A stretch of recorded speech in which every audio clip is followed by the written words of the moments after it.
الحمدللہ رب العالمین والصلاة والسلام علی سید الانبیاء والمرسلین نبینا محمد وعلی آلہ وصحبہ اجمعین اما بعد اعوذ باللہ من الشیطان الرجیم ان اللہ اشتری من المؤمنین انفسهم واموالهم بان لهم الجنہ۔ بے شک اللہ تعالیٰ نے ایمان والوں سے ان کے مالوں اور جانوں کو جنت کے بدلے میں خرید لیا ہے۔ ناظرین کرام، موضوع ہے صدقات جنت کا سودا، یعنی اللہ کی راہ میں مال خرچ کرنا، اس کے ذریعے سے اللہ کی رضا بھی حاصل ہوتی ہے اور اللہ کا وعدہ ہے کہ وہ خرچ کرنے والوں کو اس کے بدلے میں جنت عطا فرمائے گا۔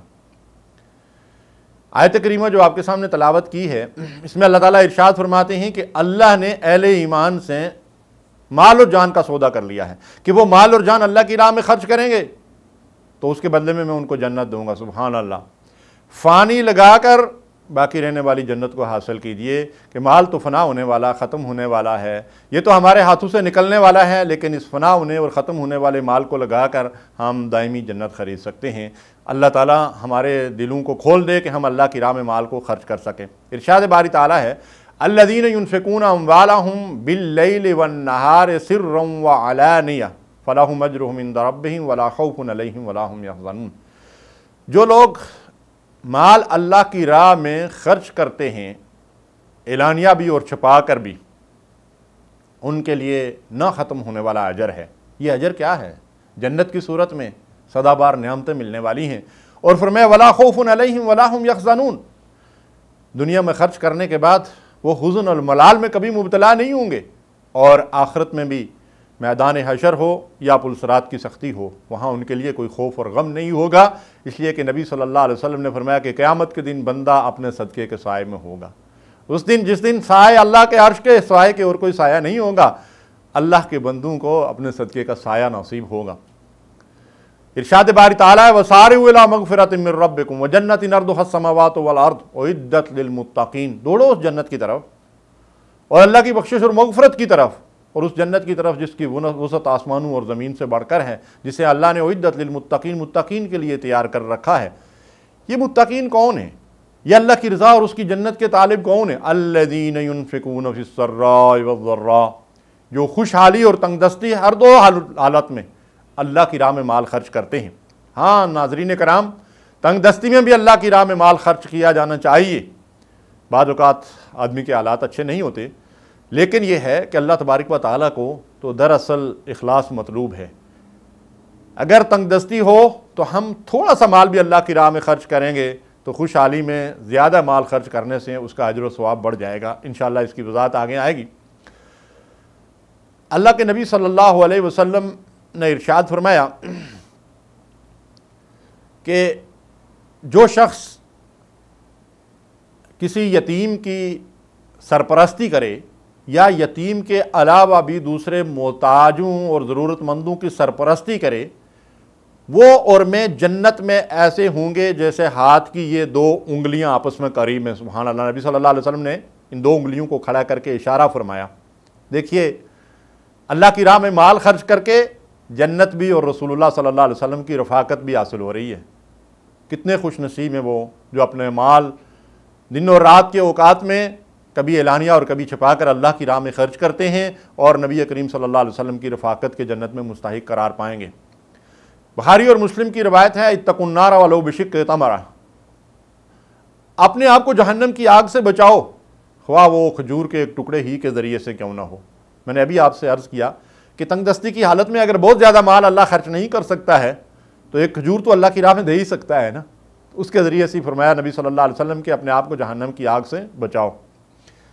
ناظرین کرام، جو کچھ ہم خود کھاتے اور ہضم کرتے ہیں، ہم جانتے ہیں کہ وہ فضلہ بن کر غلاظت اور گندگی کے ڈھیر میں چلا جاتا ہے، لیکن جو لقمہ ہم کسی غریب، مسکین، محتاج، فقیر، بیوہ، یتیم کے منہ میں ڈالتے ہیں، وہ لقمہ جنت کی سدا بار نعمتوں میں تبدیل ہو جاتا ہے۔ تو دیکھیے، دو لقمے ہیں لیکن ان کے اندر فرق کتنا ہے۔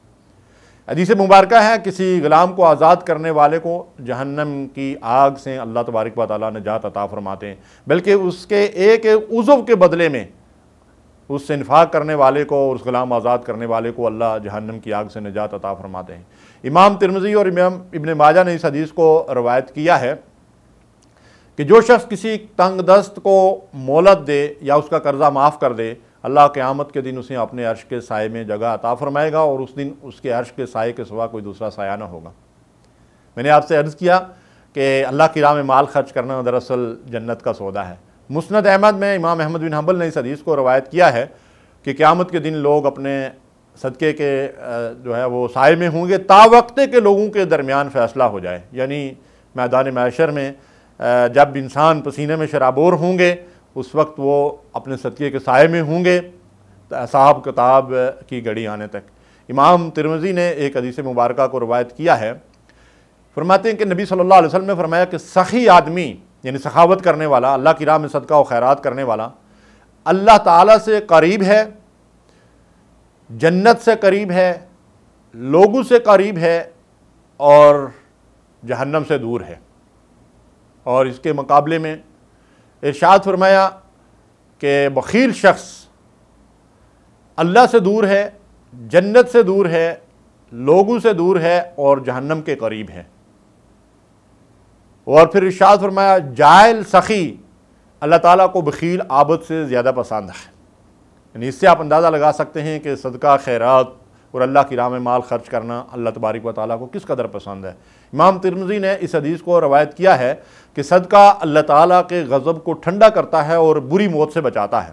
ابو داؤد اور امام ترمذی کی روایت ہے، جس نے کسی مسلمان کو کپڑا پہنایا جبکہ اس کے پاس کپڑا نہ تھا، اللہ اسے جنت کا سبز لباس پہنائے گا، اور جس نے کسی مسلمان کو بھوک کی حالت میں کھانا کھلایا اللہ اس کو جنت کے پھل کھلائے گا، اور جس نے کسی پیاسے کو پیاس کی حالت میں پانی پلایا اللہ اس کو جنت کی سربامور شراب پلائے گا۔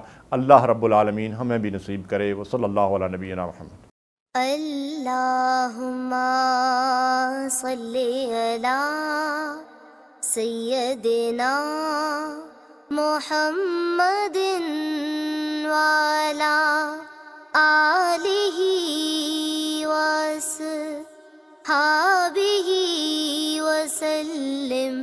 اللہم صلی علی سیدنا محمد وعلی